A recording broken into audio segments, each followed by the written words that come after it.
Hey nerds, happy year of Sanderson. We finally have our first book, Tress and the Emerald Sea, in our hands, even if it's not physically in our hands yet.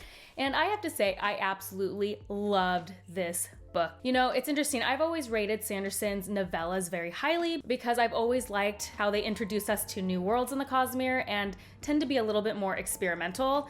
And even though Tress and the Emerald Sea is a full-length novel, I do feel like it follows the novella format by being a little bit more experimental and introducing us to a new world. And so those are two of the reasons why I just really love this book.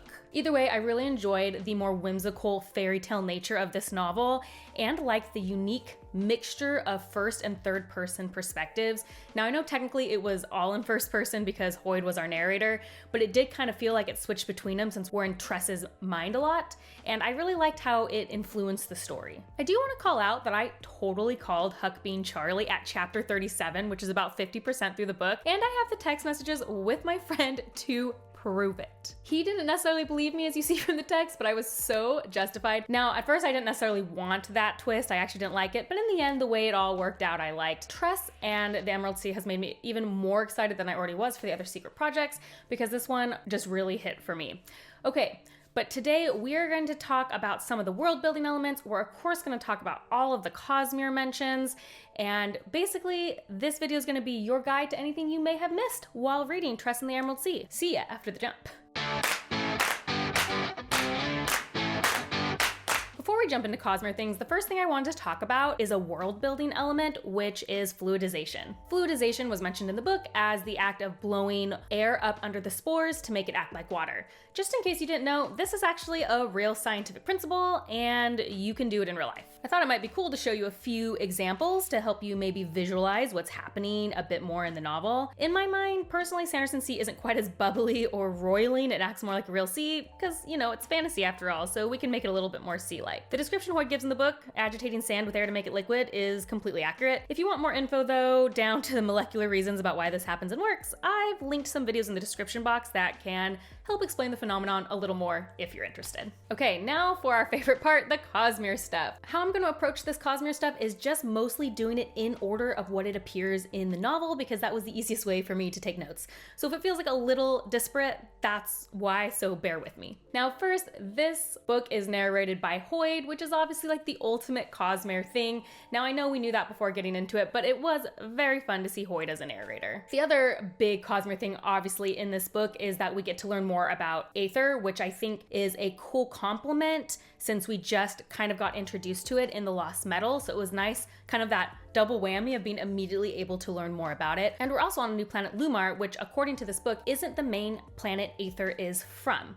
So it's kind of interesting to see it in a different context, and we still haven't learned where it originates, so that's interesting as well. So the main things I feel like we learned are that there are 12 kinds of spores, or 13. There may be a bone spore. I feel like that was too specifically dropped in. It must come into play later in the Cosmere for sure. We also learn more about how the spores interact with water, even if on this planet it's more volatile than apparently it is on the original planet Aether originates from. So the very first Cosmere mention we get in the book is actually when Charlie has the cup and says it's written in Old Irali. Irali are the people from Erie, a location on Roshar, but we know that they don't originate from Roshar and they also weren't from Ashen. I do find a couple things interesting about this mention. One is that we know the Irali read portents in the tides, and I don't know, that might not be connected at all to these spore seas, but I thought it was something we could mention because maybe it is. And two, we have a word of Brandon saying that the Irali will be very important in the space age time period of the Cosmere, which I think is evident by this novel. We will talk about where I think it fits in the Cosmere later, but clearly the Irali are related to the space age somehow, and we see that here. So it didn't end up meaning anything, but I did have what I'd call a Cosmere jump scare when Tress said she saw colorful pigeons who could talk. I was like, is pigeon the new chicken?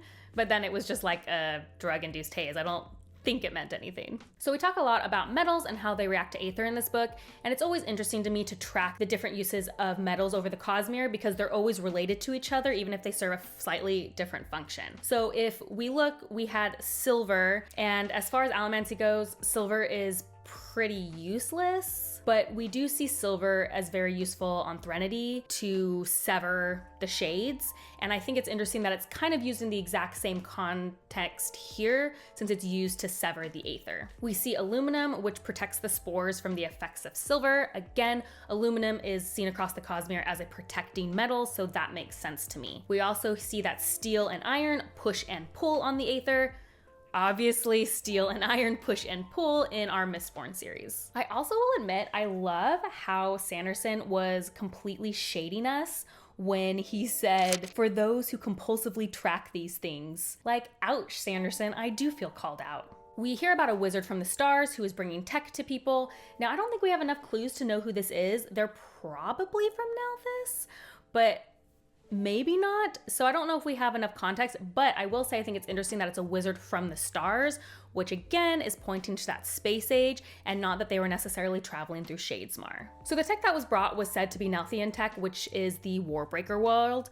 So it's interesting because it uses circuits to awaken. So clearly this is far in the future. Again, another hint there. I do wonder though, here's a theory that it might be Nalthian tech combined with white sand, because he said it had to be left out in the sun to charge, which does sound like how Investiture works on Talden. I wonder if we're now seeing mixtures of different magic systems. We also meet a character named Ulam, who is a Khandra. We get several hints to this. One was obviously his penchant for eating people. We hear that Sazed released them, Ulam's ability to change their body, and in the end we hear the sorceress say you have to put them in a vat of acid to make sure they're really dead, which also calls back to the Khandra. He also has the ability to heal, which we've seen other Khandra use in the past. The Sazed release them part is really, I think, the huge Cosmere implication.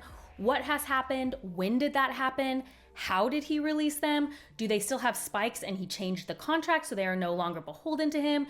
Do they somehow figure out how to let Kandra live without the spikes? Like, I'm sure the 17th shard will go over that in detail in the coming months, but I am the most curious about how that is going to change the Cosmere and also what led Sazed to do that, especially with where his character ends up at the end of the Lost Metal. So I'd love to hear your theories about that one. If anything, I think that's probably the biggest Cosmere implication in this entire novel. We get a brief mention of the Avir from the First of the Sun, along with a character named Linji. Now, I don't think we've seen Linji before. I don't think we know Linji. Correct me if I'm wrong, but we don't get a lot of context about them. However, my friend Brandon, who I was texting, did have an interesting theory about this. He feels like that random mention in there and the fact that Sixth of the Dust happens the latest in the Cosmere, that maybe Hoid is relating the story to people on the First of the Sun. So I thought that was an interesting theory, and I'd like to hear what you guys think about that one. We also learn about a new bond called the Luhil bond, which was compared to the Nahil bond. Now, what I thought was very interesting is that with the Nahil bond, it is a cognitive connection, right? But with the Luhil bond, it is a physical connection. They are asking for something physical, water, in exchange for the connection. So I thought that was cool. I wonder if we will learn about more bonds like this throughout the Cosmere. We hear Hoid say, "I'm literally a part of a secret plot to kill God." Now, I'm not saying we didn't know that already. I'm not saying we didn't suspect that was where Hoid was going, but now it's like out there, stated in the open, and it said God singular. So what do we think about that? Is this a specific shard? Have they come back together? You know, this is way in the future of the Cosmere, so yeah, let me know how we feel about that statement. We also get to hear the name Sephandrius again, which I feel like it's been a long time, so it was kind of nice. We've actually just been hearing the name Wit or Hoid, so it was kind of a nice callback. I thought it was really interesting that Tress said, "Don't wake me up unless Death himself with the nails in his eyes comes to get me." So the question is, has Marsh been world hopping? Is Marsh now the avatar for Death on all the Cosmere planets? Or has his name just been spread, or his likeness? I just thought that was a very interesting thing. At one point, Hoid is talking about the phrase "for your own good," and he specifically says, "Oh yes, I've said those words. I said them with 16 other people, in fact." Is this Hoid's backstory with the shards? Right? 16? Okay, so the sorceress, Rena, was in Secret History and is a part of the IRE. IRE? IRE? I don't know. The secret society with all the Elantrians. She's Elantrian. I don't think it was that hard to guess she was Elantrian based on her description or her use of aeons, but she also can awaken, so she's gotten breaths, so that's interesting. At the end, it seems that Hoid is now an Elantrian, although I'm not quite sure what he was talking about making the deal. So you tell me about like, what was he making a deal with? Like the Sheod? He did talk about having to not fake the connection, but make the connection, which makes sense because you have to have a strong connection with the Sheod. Anyway, I'm not quite sure the mechanics of that, but he does seem to be a Lantrian now. So yeah, another magic system in Hoid's tool belt. Okay, so I think in a slightly different section, it's important to put when does this take place?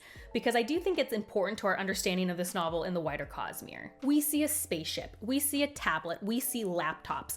Clearly, we are in a very different age than we've been in for a while. Immediately, my own personal impression was this must be happening during Mistborn Era 4, simply because we all know Mistborn Era 4 is going to be the Space Age series. Now, if we look at our little chronological list here, as far as current information goes, we believe Era 4 is at the end of the Cosmere, so it seems that this book happens really near the end of what will eventually be our Cosmere timeline. I mean, it's Sanderson, who knows? He could add 10 series between now and then. But from what we know and what is planned, this is advanced here. Other than Six of the Dusk, this is probably the furthest thing in the future we've read, which I find very fun. Okay, I'm gonna be honest.